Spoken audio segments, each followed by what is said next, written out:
Welcome, ladies and gentlemen, to the Two Cities podcast. I'm your host, Theo Howard, and today it is a great pleasure to be joined once again by my friend, Dr. Sebastian Morello. Dr. Morello, welcome back to the Two Cities podcast. Thank you very much for having me. It's a great honor. So, for those of our audience who might not be familiar with Dr. Morello and his work, he is a lecturer, public speaker, and writer, a contributing editor and editorial board member of the European Conservative magazine, and he is the author of Conservatism and Grace, The World as God's Icon, Creator and Creation in the Platonic Thought of St. Thomas Aquinas, and most recently, Mysticism, Magic and Monasteries, Recovering the Sacred Mystery at the Heart of Reality. Now, it's been a little while since you've been on the Two Cities podcast, formerly Vendée Radio. You've been quite busy in that time, Dr. Morello, so perhaps you can say one or two things about your most recent publication and some of the works that our audience can look out for. Yes, well, I don't really know where to start. I've been giving a lot of talks on both sides of the Atlantic, throughout Europe and heading over to the United States, churning out these books, as you mentioned. I've been making some films, which are called together the Symposia series that you can find on the European Conservative YouTube channel. Most recently about the situation from both a political and a conservation perspective in South Africa. So yeah, I've been tremendously busy and somehow managing to be a husband and a dad amid it all. So that's been my life. Yeah. Yeah, I'd highly recommend those documentaries that you've produced for the European Conservative, very high production values and full of insightful and interesting content. Your recent book, Mysticism, Magic and Monasteries, is also very enjoyable, enchanting work. And talking of enchantment, a mutual love that Dr. Morello and I share is the works of J.R.R. Tolkien, which, apart from being a lovely form of escapism from the modern world, is also full of both good politics and bad politics, rooted in a spiritual grandeur. And Bradley Birzer said that Tolkien's Legendarium was, quote, a myth for the restoration of Christendom, end quote. So that's going to be the subject of our conversation today. And I thought perhaps we could begin with the Fellowship of the Ring, and a little about its members and their political background, their political philosophy. Yeah, well, I love that. It's great that you started with that quote from Birzer because it's been interesting to see how Middle Earth and its various motifs have become major themes in the public discourse orbiting what people are rather unfortunately describing as the vibe shift. Now, however that might turn out, and I fear that at the moment we are in fact moving from a left-wing progressivist materialism to a right-wing Mammonian materialism, and so I don't have the same degree of enthusiasm as a lot of people do about the so-called vibe shift. Although, of course, if it coincides with a deconstruction of the whole DEI tyranny within professional life and academia and so on, then that would obviously be a very good thing. Although the jury is out on whether that would be an effect per subsistans or an effect per acadens. But putting that all to one side for a moment, one of the redeeming aspects of this so-called vibe shift is the degree to which people are relying on Tolkien for their metaphors, and and it's coming up all the time. And this must be heartening for someone like you. It certainly is for me to see people appealing to this great mythology over and over again in order to try and make sense of the condition in which late modern man has found himself. And it ought not to surprise us because some of the greatest among our political opponents in the world do resemble the the darker figures of Lord of the Rings. There is something orcish about the extreme progressivist movement in the West. Um, the contorted faces, the bodily mutilations, etc., etc. Bearing in mind that orcs are, of course, simply mutilated elves.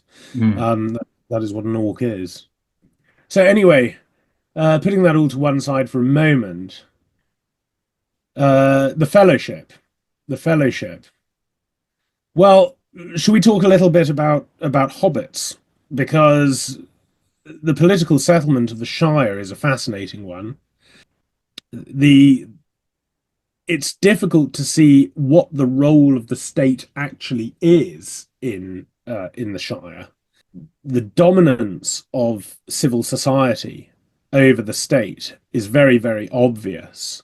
That almost everything is conducted through interpersonal relations, through long-standing pieties, through the accumulated authority of particular families. You think of the great smiles of the Tooks, this huge stately home, essentially, of this old aristocratic family. You think about the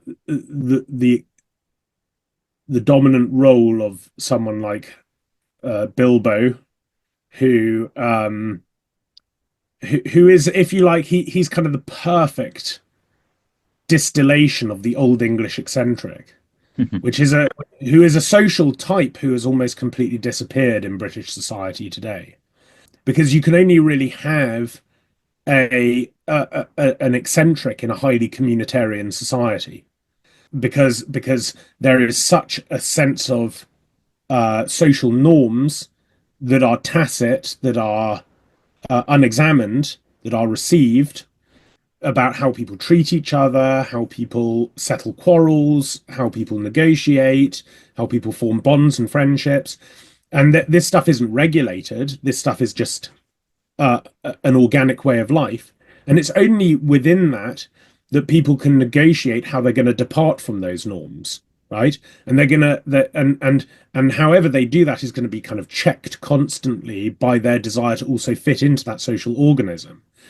Once once you don't have anything like a settled community or an organically developing society or something that is received, that's something that's part of a heritage, an inheritance, a tradition, then all you have is everyone being an eccentric onto themselves, right? And the what late modernity has taught us is that when everyone is seeking to fully emancipate themselves from whatever's left of the received tacit community, their cultural and civilizational inheritance, so that they can finally be their emancipated, deracinated, authentic self, what we discover is that everyone's identical. Everyone's completely the same, right? They've all got the same blue hair and the same contorted faces and the same mutilated ears and noses and things. And it's actually only when you have something like an organic, settled community that this beautiful personality type called the old Western eccentric, or the old English eccentric in this case, can emerge. And that's really what Bilbo, I think, represents. Now, that political model of the Shire is a fascinating one, largely because you have a democratic arrangement in the Shire, because you have local elected mayors, and those local elected mayors almost have no obvious role at all. That their job seems to be to oversee the running of the postal service, Mhm. and to raise a militia as and when that's needed. And of course, that latter role hasn't been called upon for a long time because, unbeknownst to the hobbits, there have been these Dunedain rangers up in the north on the borders of Angmar, which is a kind of fallen dark kingdom, who have been constantly protecting the Shire from all of these hostile hostile uh, malignant forces. You know, I sometimes think, as you know, I'm married to somebody from Romania, and when she and I got married, I read a history of Romania by the great Romanian aristocrat and historian Negu Javara, um, who was a Greek Romanian Catholic and a senior knight of Malta and died a few years ago at the age of 99 or something. And one of the points that he makes in that book is that Romania never really developed a high culture. It had a very sophisticated and much admired for a long time common culture or low culture of wonderful folk dancers and folk music and folk costumes and all of that kind of thing. But in terms of great sophisticated palaces, all of those sorts of things, you know, the Great Western Orchestra, etc. I mean, they did make a huge effort to some of the boyars and the voivods of the various principalities that later constituted Romania. They made a great effort to develop the printing press in that area, and in fact, the first volumes that were printed in the Moldovan part of Romania were volumes of Aristotle, interestingly enough. Um, but just to go back to the topic, the uh, Nega Javara makes this point that the reason why they never developed a really high, sophisticated culture like we're used to in places like France and Central Europe, Austria, for example, is because they really only had one role, which was to keep the Turks out, right? Mhm. And they were constantly getting invaded and constantly becoming fiefdoms of the Turks, and then try, you have people like Mihai Bravel and Vlad Tepes, or Vlad the Impaler, as he's called in the West, who kind of are constantly succumbing to the Turks and then raising revolts against them and pushing them back out of Europe. And they were actually remarkably effective. So you have this incredibly sophisticated culture developing in Central Europe in places like Austria and Hungary, and just you know a few miles away to the east, there's just this constant war going on as these Turks are constantly trying to get through in order to bring Christendom to its knees, and these sort of slightly mad peasant-like people in the Balkan areas and along the Danube River and Delta are just constantly using essentially terrorist tactics to push them out all the time. And maybe people won't like this analogy, but I often think of the Dunedain as sort of like the like people like Vlad the Impaler or Mihai Bravel, just constantly warring all the time to keep them out.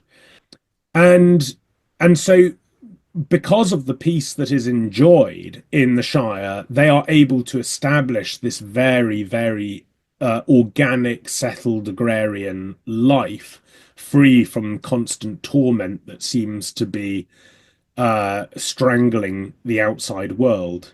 Um, and then, of course, you have this non-elected figure in the Shire, which is the Shire Thane, Mhm. who is essentially a monarchical figure, Right. who is the chieftain of the Took clan, and is holds this hereditary position. And by the third age, no one even really kind of knows who this person is or what his role is anymore, because uh, even though he's much admired and much treasured, his executive power has shrunk to almost nothing, largely because authority has taken the place of power in the one who represents the life in the Shire. And this is, I think, one of the major themes in Tolkienian politics, this absolute privileging of the role of authority over power wielding. How, whenever he wants to emphasize what is so malignant about the dark forces in Middle Earth, it's always this privileging of power over the holding of authority. So that's, I don't know, that's a kind of brief introduction, I suppose, to Mm. some of these themes. You sometimes hear some more ideological libertarians talk about how the Shire is an anarchy, an anarchic social model. I don't think that's true in the strict sense of anarchy, as in a society without an order. As you say, it's that it is an order, a highly organic order based on authority, subsidiary authority. The Thane is held to have his authority from the King of Arnor, who they haven't heard from for about 1400 years, and they just have a vague sense of who that even is. We're told that the hobbits kept all the essential laws voluntarily because they were both ancient and just. Yeah. Yeah, so it's basically English common law Right. up until its deconstruction in late modernity. I mean, it's not really obvious that we have anything in England that resembles what our ancestors understood as Old English common law anymore. It's almost entirely been replaced by statute law and then the importation of Napoleonic code style law. So we have these we have essentially we have a kind of Frankenstein's monster in the United Kingdom because we have all the old institutions and structures and inns of court and so on that emerged out of the common law system, but they're all working with a law that is alien to that tradition. Whereas the Shire is a genuine old common law society. Mm. The law is believed to be under the ownership of the people. It's not something prescriptive that is imposed by the government, but it is built up from negotiations and disputes and so on. And so the law itself is deemed to be the common possession and ownership of the Hobbit folk, right? And so that's why they feel it's just and it's right that it be observed without constant imposition. Just on this point about anarchy, of course, Tolkien himself used the word, which perhaps is why people pick it up. In a famous letter to his son Christopher, he said that his ideal politics would be somewhere between absolute monarchy and anarchy. Um, and of course, what at least in my view, you might have a different take on this. It'd be interesting to hear. But I think what Tolkien is saying there, bear in mind that he's an Englishman and he's expressing himself to an English audience. Who knows if he ever knew these letters would later be published? But what he's largely describing there is what the Catholic tradition, at least since the 19th century, has described as subsidiarity. Right. The notion of an absolute authority that is embodied in a person, but whose power is diffused through innumerable organs. And so all kinds of disputes and arrangements are dealt with at the lowest possible level without the constant regulation and interference of some centralized power. And that is why the old traditional monarchical setup of Christendom is always going to be the one that is most co-natural to a traditional Christian conception of civilization. Obviously, in modernity, the church has repeatedly tried to accommodate a kind of materialistic, secular, democratic settlement, but it's done that constantly to its own violence. It's constantly been undermined by that. And to the degree to which the church has become the cheerleader of a late modern materialist democratic egalitarian settlement. It's lost a lot of its own authority.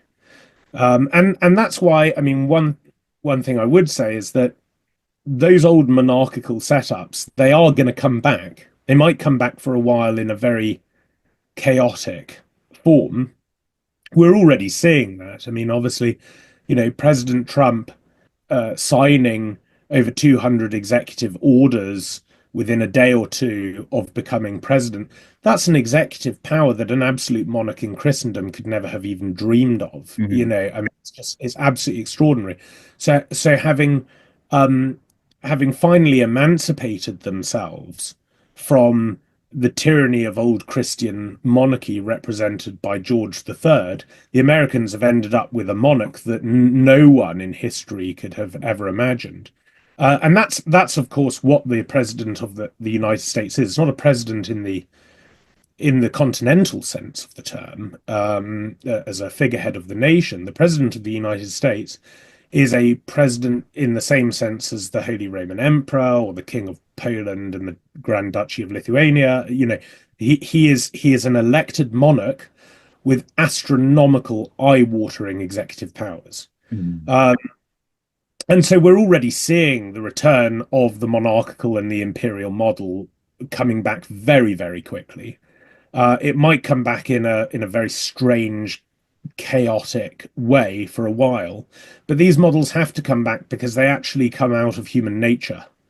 And you can do your best to flee from human nature, but it just keeps coming back. Um, In that letter, so Tolkien said, I would arrest anybody who uses the word state, the capital S, in any sense other than the inanimate realm of England and its inhabitants, a thing that has neither power, rights, nor mind. And then he said, if we could get back to personal names, it would do a lot of good. Government is an abstract noun meaning the art and process of governing, and it should be an offence to write it with a capital G. If people were in the habit of referring to King George's council, Winston and his gang, it would go a long way to clearing thought and reducing the frightful landslide into theocracy. So Tolkien was also highly realist, highly anti-rationalist, and against seeing the state as this sort of notion of John Bodin as an undivided sovereign expression of the general will. Highly yeah, personal. that excerpt, I must say, it that is enough to show that Tolkien was not simply, an academic philologist and a story writer. He had a first-rate philosophical mind. It was a philosophical mind of the kind of Oakeshottian, Scrutonian type that privileged the historically conditioned and the real and the concrete over the abstract and the ideational and the ideological.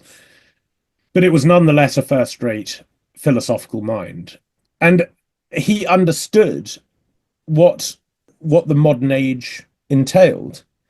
I mean, I've been thinking a lot about this with regard to the United Kingdom's new government, funnily enough, because Starmer is one of those very interesting figures. I hope you don't mind if we go a bit popular for a moment. But Starmer is one of those figures who I think is a particular type in history, and there's a kind of eternal Starmer who recurs over and over again down the centuries, because in one sense he's a kind of mechanical Mhm.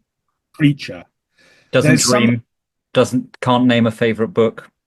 Exactly, yeah. There's something utterly machine-like about him. That sort of that vacant expression, totally unfeeling to anything human.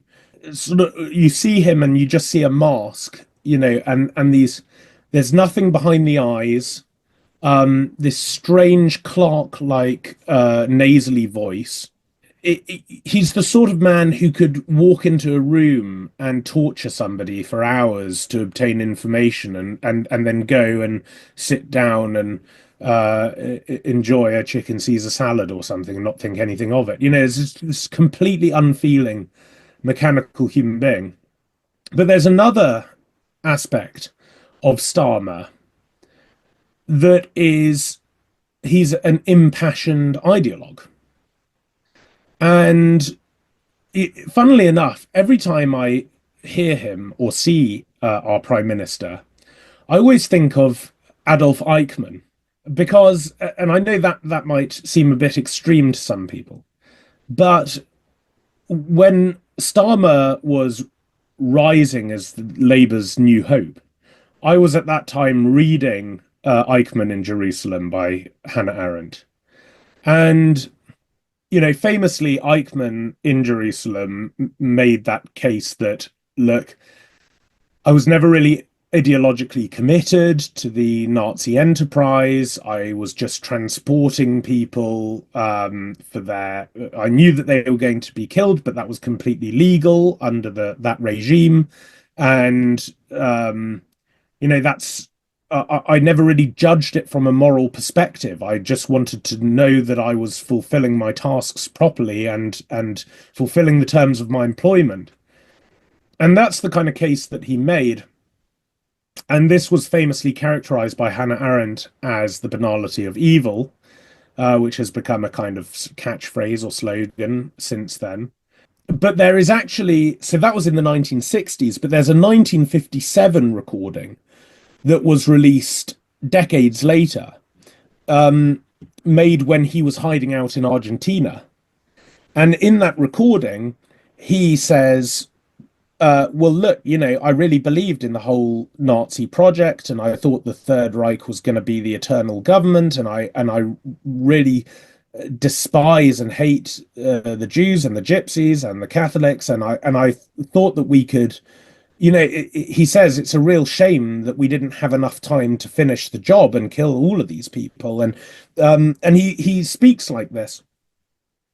And a lot of people at the time when these recordings came out said, well, actually, this shows that his case that he made in Jerusalem was insincere. He was actually an ardent ideologue. He wasn't just a mechanical engineer of a regime. But actually, to think that is to treat an apparent contradiction or dichotomy as a real one. These personality types very regularly inhere in the same person, right? The mechanical ideological engineer and the ardent zealot are very, very commonly found in the same person.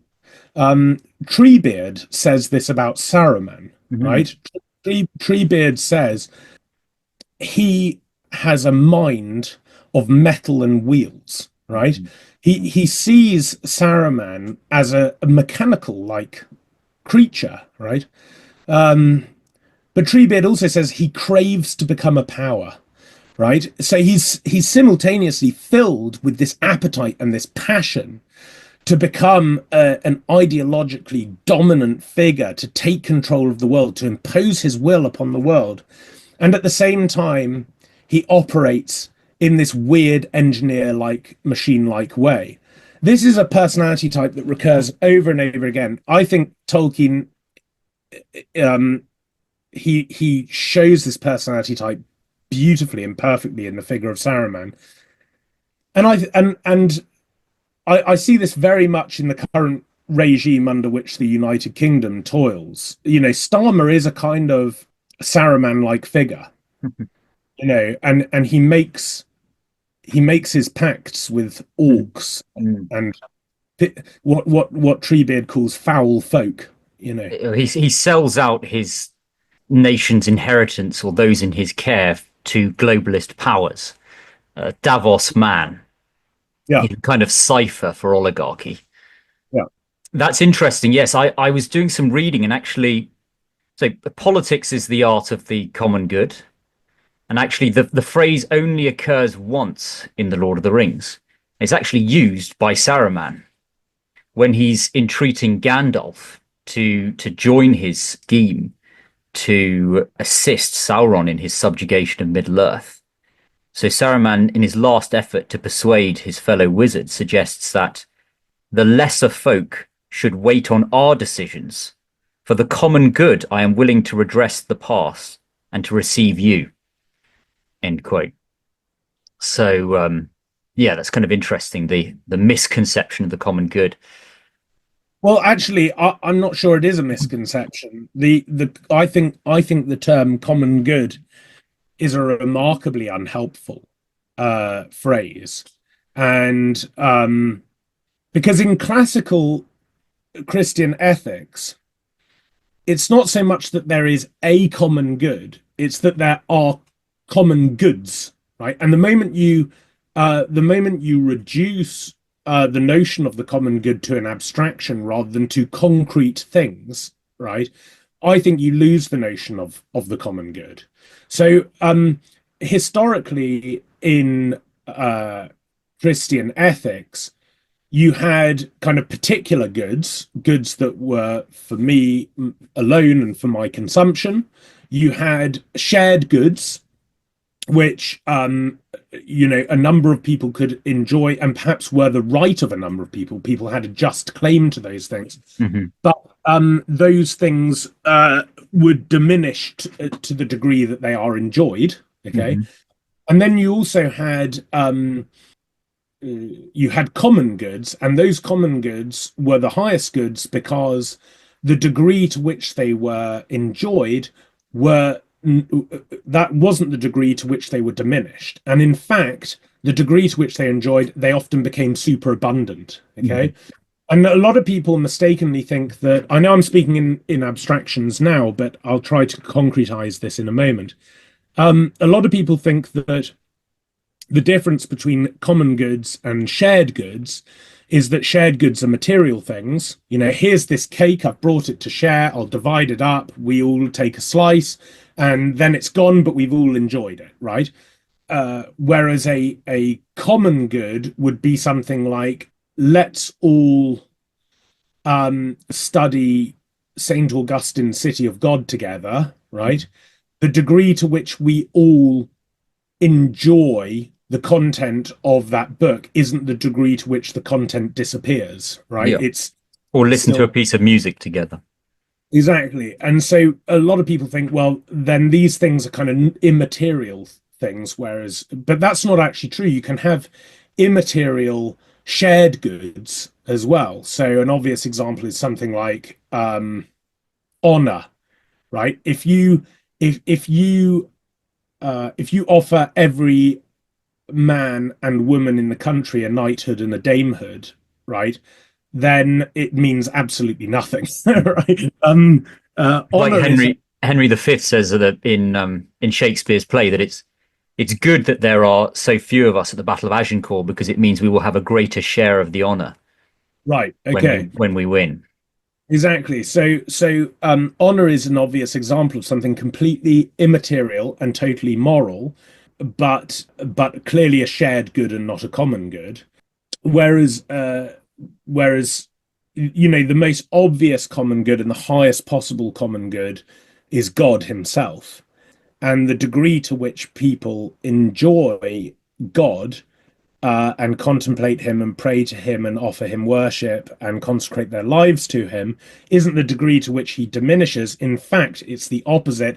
His presence on earth grows, right? Particularly through the presence of his sacramental grace in the hearts of those who love him. So, whereas when you take the notion of the common good as particularized in concrete common goods that we can enjoy, and you render it just an abstract the common good, right, then it can very easily be utilized for ideological purposes. And you hear this all the time from bishops in the Catholic Church. Bishops in the Catholic Church, whenever they want to make a point about that's a progressivist point, whether it's about immigration or it's about I don't know, abortion rights or whatever it is, whenever they want to either advance a point that's antithetical to the mission of the church or at least water down the mission of the Catholic Church, they'll talk about the common good. We always have to be respectful of the common good. We're all searching for the common good together. And they're very careful never to specify exactly what these what are the common goods that comprise this abstract common good. And so this, I think, is an old rhetorical trick, and when we hear it, we should think that we're dealing with somebody with bad intentions. Mhm. And that is, I think, what Saruman is doing there. That's an interesting distinction. Yeah. So the son of the Thane, Peregrine Took, Yeah, son of Paladin, is one of our nine walkers. yeah, And as Graham McCallier points out, eight of those nine members of the Fellowship of the Ring are of aristocratic background of some kind. So Gandalf is an angel. one of the marks. Gimli, right? Gimli and Legolas are both from princely houses. Yeah, Boromir is the son of the steward of Gondor. Aragorn is the king in exile, and then Merry, Pippin, and Frodo are all from highborn, very prominent families in the Shire. So it's only Sam who is low-born, and yet Tolkien says that he is the true hero of the Lord of the Rings. He ends up being the true hero, and he is this sort of Anglo-Saxon farmer turned aristocrat. He is ennobled in the end. It's interesting. I'm getting this from Joshua Haren. He points out that in the Nicomachean Ethics, Aristotle says, though it is worthwhile to attain the end merely for one man, it is finer and more godlike to attain it for a nation and for city-states. So at the end of The Lord of the Rings, the very final scene is when Samwise returns to his domestic hearth and is able to enjoy the domestic pleasures following the fulfillment of his quest. he But then, plants seeds from Galadriel, and he has a right, family. exactly, yeah. So, but this is the thing. Haren points out that he actually has his fruition as a political animal. So, Yeah, so he has domestic fulfillment, but he also becomes mayor of Mickle Delving and sets about the work of reordering the Shire. He's re-elected, I think, for a total of about 40 years. So his final flourishing is within politics. yeah, yeah. What's interesting is that in the Fellowship, what you don't have is any presence of a kind of bourgeois merchant or Hmm. something, right?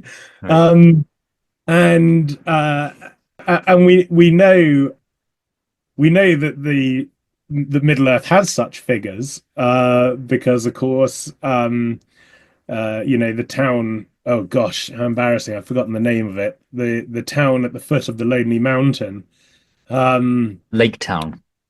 Lake Town, where all sorts of trading objects are made, and the entire town is essentially a trading town. It's like a kind of permanent Scarborough Fair, basically.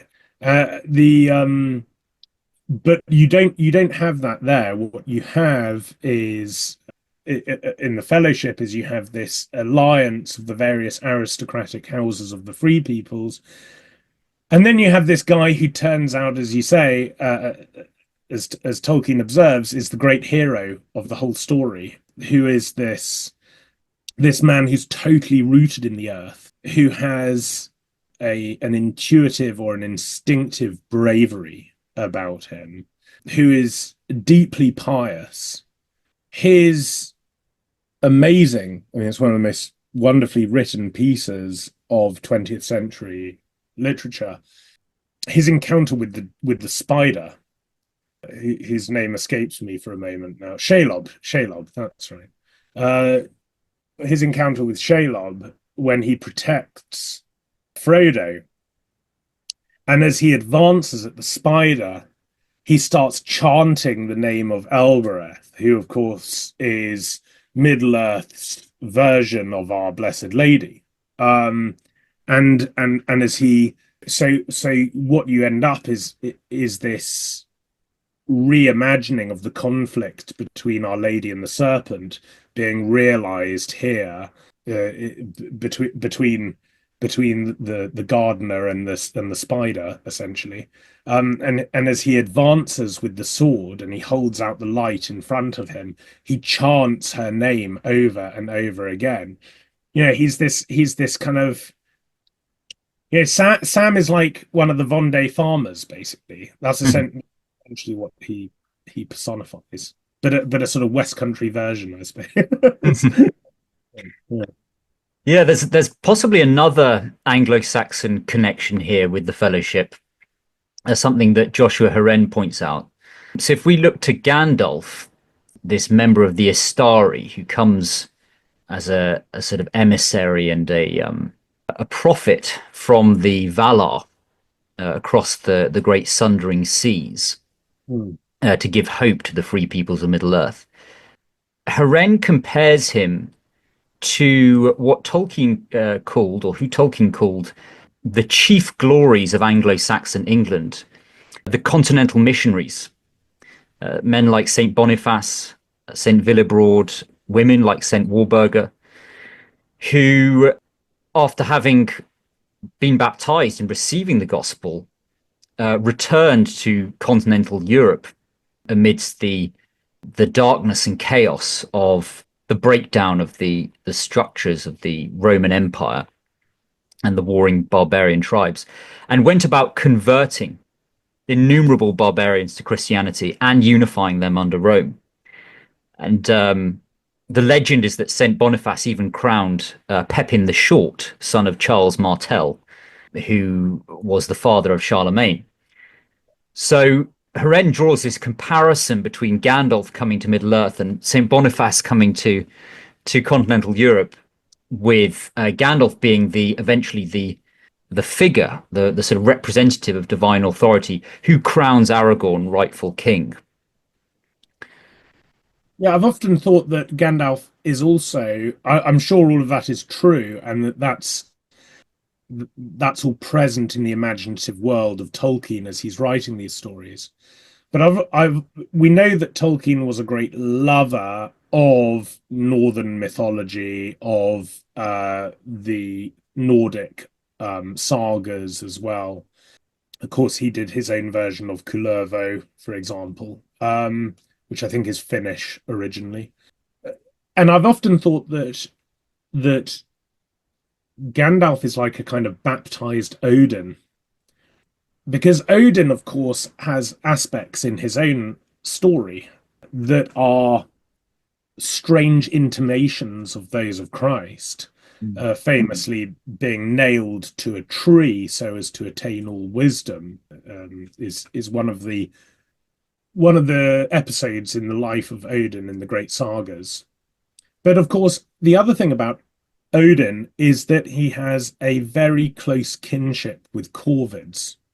He is constantly surrounded by crows and ravens and rooks and magpies and jackdaws and jays, all of those rather nasty birds that one encounters in the countryside. They're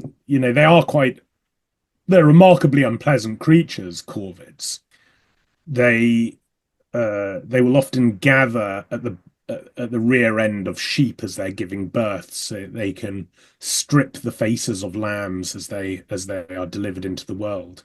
Or jays famously will go into the nests of larger songbirds like blackbirds, and they'll consume all the chicks and take the nests for their own rather than build their own nests. Corvids are remarkably nasty creatures.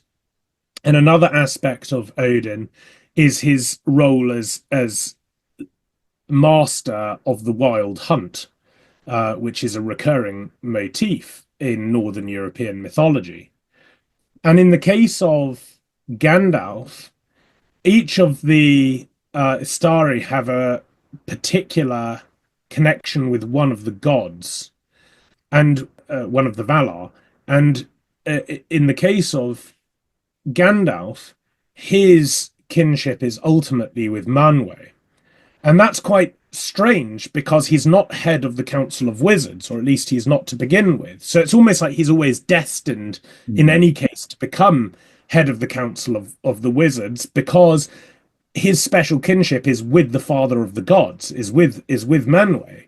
And of course, Manwë's special connection with the creatures of the earth is principally with the giant eagles of Middle Earth, right? And that's why Gandalf has this very, very special fraternal relationship with the eagles. So you've got this figure who, rather than dressed in black, is dressed in white, rather than surrounded by corvids, is surrounded by giant eagles, rather than raising hell on earth through riding across the world amid the wild hunt. He gets on the great white stallion Shadowfax, and he unites the people for the attainment of peace. He's kind of like the anti-Odin in the entire story of Lord of the Rings. So I think there's something going on there in the imaginative world of Tolkien as well. Yeah, that's beautiful. I hadn't heard that before. And as Gandalf, this Well, is all sort of veiled until the moment where Gandalf confronts the Balrog, who is also an Ainur, so he's a demon. So yeah, being on the same sort of spiritual rank as Gandalf, Gandalf then unveils his power and he reveals that he is a servant of the secret fire. And Tolkien disclosed in a letter that the holy fire, the secret fire, is the Holy Ghost. So we have Eru Ilúvatar, who is the All Father, God the Father. We have the Holy Ghost, and there's also writing in Morgoth's Ring about the possibility of a future incarnation. right. But it's interesting. This is a point from Daniel Coate Davis. Makes a very interesting point with regard to the etymologies of two of the rulers in Middle Earth. So we have Denethor, and then we have Theoden. And there's a deliberate juxtaposition between those two rulers because Theoden has been, so to start with Denethor, Denethor is of a more noble lineage, being a Númenórean, and yet he gives into despair and the sort of unforgivable sin, and he looks to end his life by burning like the heathen kings of old. Whereas Theoden, who has been exorcised by Gandalf, so he's been touched by the secret fire, he leads his men, the Riders of Rohan, to near certain death in this incredibly stirring, heroic charge, which is very Germanic, very much the warrior king. And it superficially, it might appear to be similar to Denethor's actions, throwing away his life, but it's not the same thing. And that's reflected even in the etymologies of the names of the two rulers. Yeah, I'd never thought of that before. I've never put those two figures side by side in that way. The really interesting thing about Denethor, I suppose, is that he's another very fascinating example of this dichotomy between power and authority, because the accumulation of power and the privileging of power is something that comes out of despair. And this is very common, right? This is very common in history. It's not for nothing that as human beings lost a providentialist conception of the history of nations, where they thought that each of the nations were the children of God and God was looking after them and he was making himself present to them and revealing himself to them, and in the Christian narrative discipling them down the annals of history. As we lost that, we started immediately to say, well, we need written constitutions. This is what happened in the 18th century. We need written constitutions. We need centralized power. We need to have abstract conceptions, manuals by which to order the future of our nations, right? This is all about getting control, because the moment you lose a providentialist conception of history, you don't think anyone's in control, right? The only people who might be in control are human beings. And so you need to have a team of experts whom you can appoint who can regulate and get a stranglehold on every aspect of society, or you're going to lose control and things are going to get really nasty for everyone. And so you get abstract thinking, you get the privileging of the expert, the kind of disassociated cognoscenti or Gnostic political elite, and then you get this centralization of power. And actually, all of these very, very common attributes of modernity emerge out of despair, the kind of despair that is the natural corollary of atheism, nihilism, and materialism. And that is exactly what you see in the government of Denethor.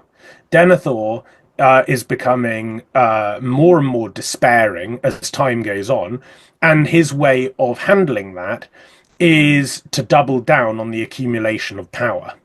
And the interesting thing is while he is doing that, he's losing more and more authority all the time. He's even losing authority in front of his children, right? And he's becoming more and more erratic and more demanding. And this is a very, very common aspect of modernity. This is why Roger Scruton used to say to his students, the natural disposition of the conservative is to be pessimistic and hopeful, and the natural disposition of the progressive is to be optimistic yet despairing. Hmm. And that is really what you see, I think, in the life of Denethor. And it's very interesting that once Denethor finally falls, and the kingdom of Gondor, still under the stewardship now of Faramir, when that happens after the Great War, Aragorn goes and he camps outside the walls of Gondor. Now, he could, strictly speaking, he could have simply exercised his authority. He could have simply gone up to the walls and shown the sword that had been forged into one, and he could have announced himself as Elendil's heir, and he could have said that he was the true king, and hope that his people, as they likely would after their experience of the last steward of Gondor, just simply overthrow Faramir, and he could have taken the throne that way. But that would have been to conflate authority and power, which Aragorn never does. He knows that his proper destiny, though he's agnostic about whether it will be fulfilled or not, but he knows that his proper destiny is not only to become king of Gondor, but essentially to become the emperor of the whole of Middle-earth, which is what happens. By the end, everything in Middle-earth is basically a fiefdom of Gondor. And yet, it's the most decentralized power structure that I think has ever been portrayed in literature. Because when the throne is handed over to Aragorn, the first thing, of course, he does with Faramir is he makes him Prince of Ithilien. Because he was the leader of the Rangers of Ithilien, he knows that country better than anyone. His knowledge is not an abstract knowledge, it's a knowledge that comes from interaction with the landscape itself. He knows that there is no one in Middle-earth who can fulfill that role better than he can. He knows every plant, every path, every rock in Ithilien. And he has struggled and toiled there for decades to liberate it. And of course, Faramir has, I think, two sons, and they spend their days hunting down the remaining orcs in Ithilien. And he settles there with his wife Eowyn, princess of Rohan. And in fact, so subsidiary is the empire of Aragorn that he refuses to step foot in the Shire. Right? Even though the Shire is clearly a fiefdom of the empire of Aragorn, when he goes to visit the hobbits he stops outside of its territory and he refuses to enter, because it's almost like his very presence there among this simple agrarian people would be an inordinate intrusion of power into that area. It's a remarkable presentation of humane government, essentially. These presentations of, as you put it, regnal prudence, which are so edifying. And our mutual friend Charles Coulomb wrote about the elven high kingship of Ingwe in the Silmarillion, and he said, quote, "Just as the Holy Roman Emperor and the Ardri, that's the High Kings of Ireland, were more important for what they were, holders of supreme temporal authority, than for what they actually did, precious little outside their realms, so too was Ingwe. With a pre-modern people unused to having every detail of life organized by a central state power, symbol as or more important than mere reality. The elves were nothing if not pre-modern," end quote. So it's this sublime harmony between, as you say, the symbolism and the sort of Platonic ideal of authority, and then the reality, the incarnated loyalty and knowledge attached to particular realms, whether it's the Druidane in the Druidane forest, or the slaves of Mordor are given the lands around the Sea of Nirn. Aragorn has authority over his realms, but his power is limited to his immediate sphere. Because of that paradox, the power against his own realms would undermine his authority. Yes, exactly.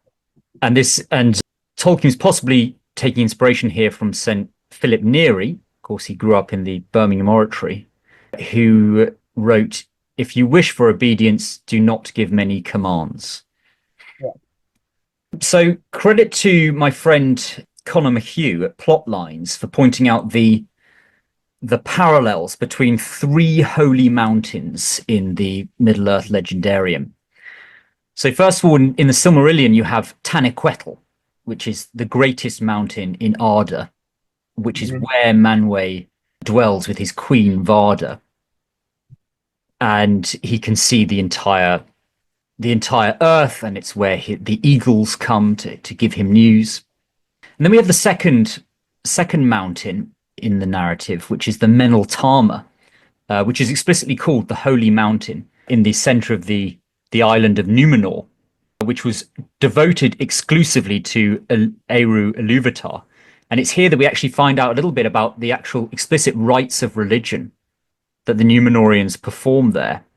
They have a requirement of absolute silence on anyone who climbed the mountain. And 3 times a year, they have these ceremonies, these prayers to Eru Ilúvatar, Thanksgiving, where only the king exercises, only the king speaks in the hallowed place. And then during the tale of the downfall of Numenor, we're told how the Hallows are abandoned, and eventually this satanic religion created by Sauron comes to dominate Numenor. And the first thing that Sauron proposes is that the Númenóreans build a round church, which I think is is absolutely hilarious. Yeah. Given that Christendom almost exclusively, apart from a few pagan temples that it baptized, almost exclusively built cruciform churches until the 1960s. In fact, if you study the cultus that Sauron, well, what would you say, he convinces the Númenóreans to convert to, it remarkably resembles the conciliar reforms of the Catholic Church. So I don't know how many of those passages were edited after the mid 1960s, but it's quite interesting. Sorry, go ahead. Joseph Pearce talks about how the Entmoot is perhaps suggestive of the ecumenical councils of the church in these very long deliberations, but they always come to the right decisions. But I think that's evidence that because it was written before Vatican II. So Of course, you have lots of different types of moots in Middle Earth. One of the roles of the Shire Thane is to call the Shire moot. So this Anglo-Saxon notion of an assembly where slow deliberation takes place and all things are considered, so that this highly communitarian regnative prudence, as you mentioned earlier, this type of prudence that not only is able to identify the good of individuals, but the good of peoples, which is a kind of elevated prudence, which is it's the highest form of prudence, very, very difficult to habituate and to cultivate. So yes, I mean that might be the case. It's worth noting that um, whilst there is a distinct lack of ritual and religious practice in the Lord of the Rings in particular, that's actually a sign of the degeneration of the earth, right? That is because over time the gods have become forgotten in Middle Earth. In the early mythology in the Silmarillion, it's a much more religious work, and the communities are much more religious, and the role of the gods is much more imminent and immediate. And one of the reasons for the Third Age being the age of darkness and despair is precisely because the gods have been forgotten, and then you get these strange intimations of it. We've already mentioned Samwise's kind of mystical chanting of the name of Elbereth, which kind of comes out of nowhere. It's like he's a scryer for a daemon that enters him from without, so to speak. And then you have the elves of Lothlorien who chant the name of Elbereth as well, and they're very devoted to her. And then you get the Rangers of Ithilien, led by Faramir, who, before settling down for the evening to sleep, every evening they do this kind of ritual where they face the forgotten land of Numenor, and they sort of carry out, what would you say, a kind of these night prayers, essentially, this evening ritual, which is presumably to the the father of the world, presumably to Eru Ilúvatar, because the only time where you have a cult to big G God rather than the gods, right? The Valar. The only time you have that in Lord of the Rings, as far as I remember, is among the Númenóreans. The theologian John Hannay makes this point that actually it's not true that Christianity is not polytheistic. It's monotheistic insofar as it believes in the one God, big G, the one God, but it also is polytheistic insofar as it does believe in the gods. Because, of course, the gods of the Scandinavians were not creator gods. They were all created, and they had their own creation story. Indeed, that's exactly the same for the gods of Mount Olympus. They're not creators. They don't create the world. They're not. Zeus is not he who is existence. He is a created person who oversees creation. And in that sense, Christianity does have small g gods. It might not use that terminology because it might be confusing, but it has these kind of created, divinized beings who are all powerful and who animate the cosmos, and they are the saints and the angels, right? And the world of Middle Earth is very similar. There is this creator God, but there are also the gods who are emanations of God and co-create with him and animate the universe, and who can be prayed to and who will intervene and interact with embodied persons throughout the world. But I think I think I'm right in saying that it's only the Númenóreans who have this cult to the creator god. Mm. And this strange remembrance of this ancient cultus is found among the the progeny of the Númenóreans in the ranges of Ithilien. And they do this prayer, and I think it's unique in Lord of the Rings. Other than the prayers that are sung by the elves of Lothlorien, I can't think of another example of a kind of organized, choreographed, you know, liturgy Mm. being carried out in Middle Earth. It's quite interesting, actually. Yeah. Yeah, and Gandalf, of course, is an envoy of those Valar that govern their spheres, as you say, as sort of vice regents of Eru Ilúvatar. And it is Yeah. Gandalf into this darkening world who comes, and in the end of the Lord of the Rings, he takes Aragorn, the new king, to the third holy mountain, which is Mount Mindolluin above Minas Tirith. And there's a steep path which goes up the mountain to a high hallow where only the kings of Gondor were accustomed to go. And it's there that Gandalf points out to Aragorn a sapling of the tree of the line of Nimloth, which Aragorn then uproots and takes back and plants again in the court of the fountain, which clearly symbolizes the divine benefaction on Aragorn's rule from that point. Yeah, it's very interesting because, of course, the thing that Gandalf then soon does after having, as it were, played the role of bishop to this reinstitution of the sacral monarchy of Gondor, is that he goes and he communes with Tom Bombadil. Right. And that's the last we hear. He goes to Tom Bombadil. Because, as it were, man has been resituated as the great steward of creation of the world, and Tom Bombadil is the embodiment of the created order.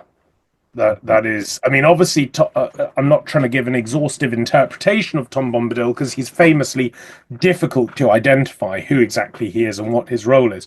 But if he's anything, he is the Green Man. Mhm. He is the embodiment of the created order. Mm. And of course, that is why he is completely and utterly indifferent to power. He is the personification of all things organic. Mm. When he deals with Old Man Willow, who is trying to consume the hobbits, he basically sings to Old Man Willow, and that's very interesting because what you get there is a kind of encounter of prima natura of kind of unfallen nature as it is meant to be, embodied in Tom Bombadil, an encounter with fallen nature, with aggressive, chaotic, disturbing nature. And there's that wonderful passage where it's suggested to Elrond, I think it's to Elrond, if I remember correctly, Mhm. that Tom Bombadil is given the ring. Mhm. And what is said is that, well, that's not going to work because Tom Bombadil, he wouldn't use the ring like anyone else in Middle Earth would be Has no tempted. power over him. Has no power, but he would actually forget it. He'd just leave it somewhere and walk Mhm. off. He's completely indifferent to these things. Mm. And I often think of Bombadil in the current discussions. The political debates of the age in which we live are almost completely dominated by questions of ecology and energy production. And we seem to have kind of two camps battling it out in the public square at the moment. You have a kind of Malthusian, misanthropic, progressivist left that wants to rapidly reduce population size and cover the entire planet in solar panels and wind farms, to accommodate that reduced population so that they can continue to live exactly as we live now in the modern world. And then you have that battling it out with a kind of right wing materialism that is totally under the egregore of eternal growth on a finite planet, right? And in fact, they're so obsessed with the notion of infinite growth on a finite planet that now they want to export infinite growth to other planets around the universe, um, and colonize Mars or whatever in the hope of just having infinite growth. And these are two forms of materialism, um, and both of them are stuck within a kind of Newtonian, Cartesian conception of the natural world as just an object of use to be mined and just raped and tortured so that we can extract what we want out of it for eternal comfort and titillation. And actually, no one seems to be able to have the imagination to make the argument that perhaps that's not how we were supposed to live. Maybe actually we shouldn't be trying to find enough energy so that every household has 100 different machines that are constantly clamoring for our attention at all times of the day, constantly pinging and buzzing. And, maybe actually this ongoing constant technologization of life is dehumanizing us. And maybe what we should be trying to do is create a much more settled, much more basic, much less ambitious way of living that privileges those things that we always thought life was about anyway, like deep friendships and family commitments, and not living your whole life in your car or under your boss or stuck in your office, and that actually maybe the struggling peasant who worked 150 days of the year, and 215 days of the year was culture creating, was actually a way more human and interpersonal being than the late modern technologized androgynous soy eating weirdo that is the mainstream figure of late modernity. And no one seems to be prepared to make that argument, because in our nihilism and materialism, we have decided that actually ongoing comfort, pleasure, and titillation are the only purpose for which we exist. Um, so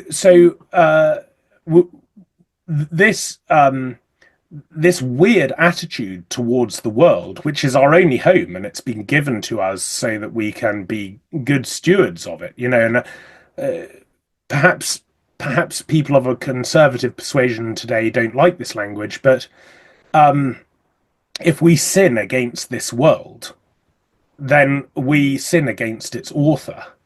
And to the degree to which we concrete over everything and we fell all the trees and we pollute the rivers and we wipe out unique and beautiful species, and we put enough contraceptive pill into the rivers to mutilate the frogs and the fish, and to the degree to which we do these things, we inspire the wrath of the creator of this world, who I know it is a world that is fallen and racked by disobedience, but it's still his world and we are its stewards. And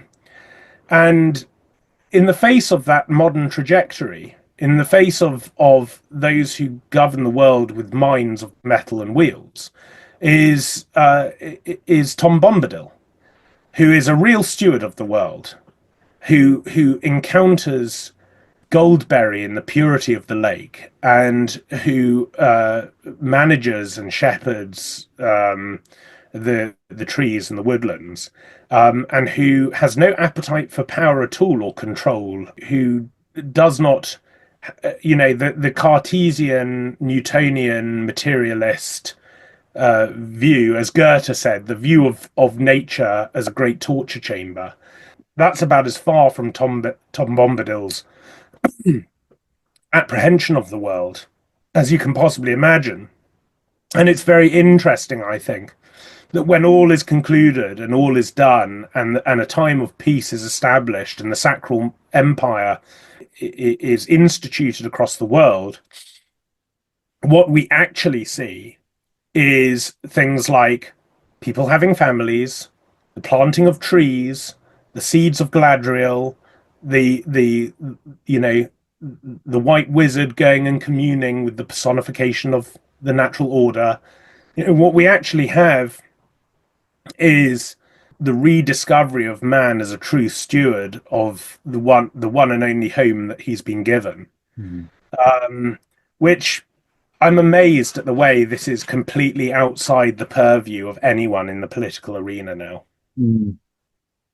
Yes, I think that is the point that Tolkien is trying to convey to us. And this was a man who was famously suspicious, even hostile to many forms of technology. Even bicycles in Oxford would raise his irritation.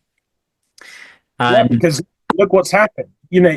Bicycles might seem quaint to us today, but then you got electric bicycles, and then you got electric scooters, and now no one can use their legs because everyone is being carried around by batteries while their muscles are withering away and their bellies are becoming flabby and they're becoming these kind of strange androgynous creatures.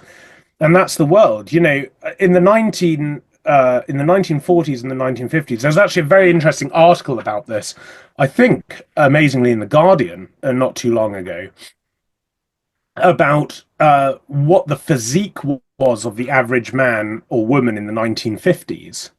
And there wasn't a gym on every corner. People weren't going out and working out, because if you wanted to do the shopping, you would have to walk for at least half a mile, and then you'd have to fill up carrier bags, and then you'd have to walk back to your home with these carrier bags. Now that's a massive workout. Okay, that's a huge workout. People just every day had to use their bodies. This idea of sitting hunched over at a desk for 9 hours a day, and then getting and plugging yourself into a screen until you fall asleep in front of the TV with a kind of weird synthetic processed meal that's just been delivered through your door. This was so far from the way that people lived only 70 years ago, Mhm, right? mhm. The speed with which we have become these very, very weird pseudo-human creatures. Mm, This is not something gradual. This has happened largely overnight, and it's mm, very weird. mm. So, I mean, we're a people ripe for defeat now. And I think Tolkien intuited the direction in which this would go, and that it would go that way very quickly Mm. during his lifetime. Yeah. Yeah, that's a profound point you make about the lack of prudence in our energy consumption and our consumption of the fruits of the earth, how we are finite beings, and that maybe what Tolkien is saying is that we need to live in proportion with our human natures. And And so, with in proportion to the rest of the world. right, you're right, exactly. It's all finite. Our appetites seemingly and our soul, when it's not ordered towards God, is infinite. And so if we are if somebody is, maybe you don't need to go skiing in another country every year, or go to another hemisphere every year. All of these activities, which are sort of beyond the proportions of our human nature, and maybe just going on a country walk, visiting a local castle or monastery, is the kind of lifestyle, as it were, that a more contemplative lifestyle that Tolkien is pointing to. Which is going to be impossible anyway, because by the time Ed Miliband has covered the entire country in solar panels and wind farms, no one's going to want to go for a walk in the unique and ancient countryside of the United Kingdom. So everyone will be trying to escape to to the last vestiges of beauty upon this earth, Right. and this is yeah. I mean, I don't actually believe that this debate about our relation with the rest of creation can be solved while we're in a paradigm of materialism and nihilism. I just think it's impossible. As Hmm. you say, we will always transfer our appetite for the infinite onto finite things. That will always mean a constant rape and torture of the rest of creation. And eventually we will consume ourselves in this kind of weird, chaotic frenzy.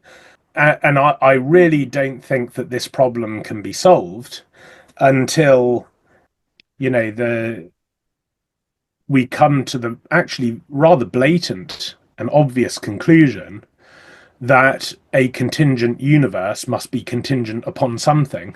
Uh, it's not hard, guys, and that God created this world, and we have to live in a pious relation with Him, and Yeah. that includes all kinds of rights and all kinds of duties and obligations toward the world that He's made.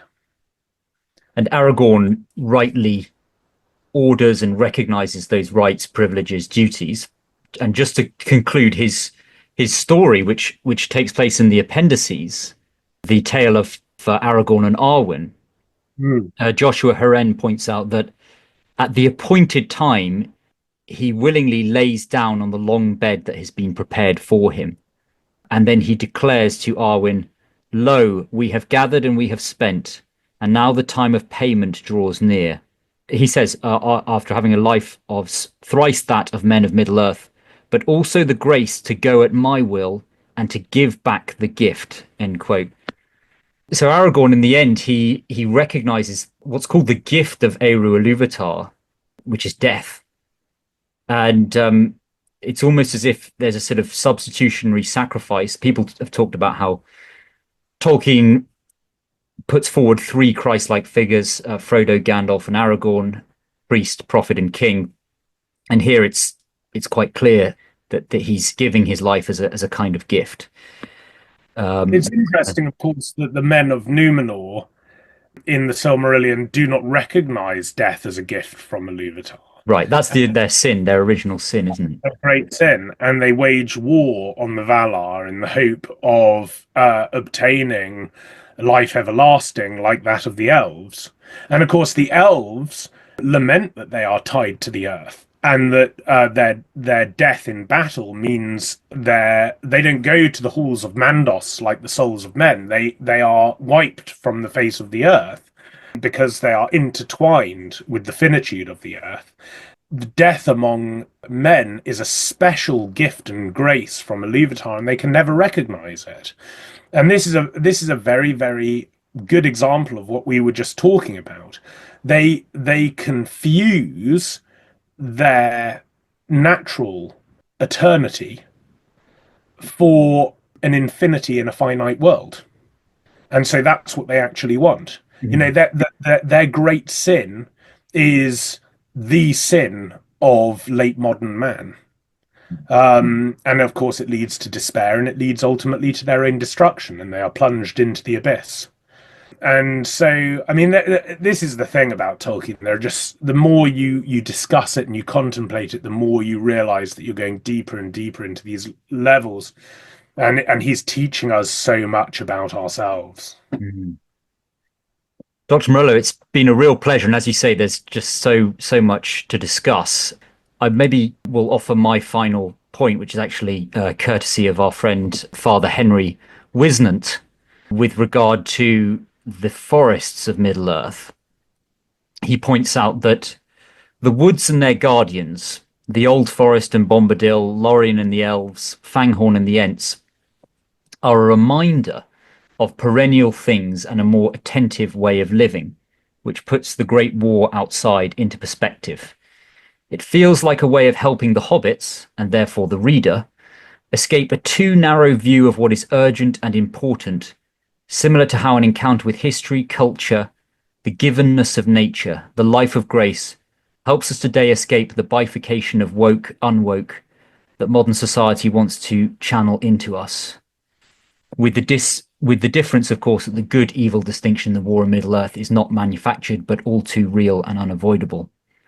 Perhaps the traditional contemplative monasteries today serve the same purpose as these great woods do in Middle Earth, to reacquaint pilgrims and visitors with that reality which is the ground of their acting and choosing. End quote. One of my favorite part of your book, Mysticism, Magic and Monasteries, was precisely your sort of peroration about the monasteries and the contemplative life. Yeah, there are quite a few Tolkienian themes in that book. Well, I think in all my books, actually. When I wrote The World as God's Icon, I was thinking a lot about the creation account in the Ainu Alundale of the Silmarillion.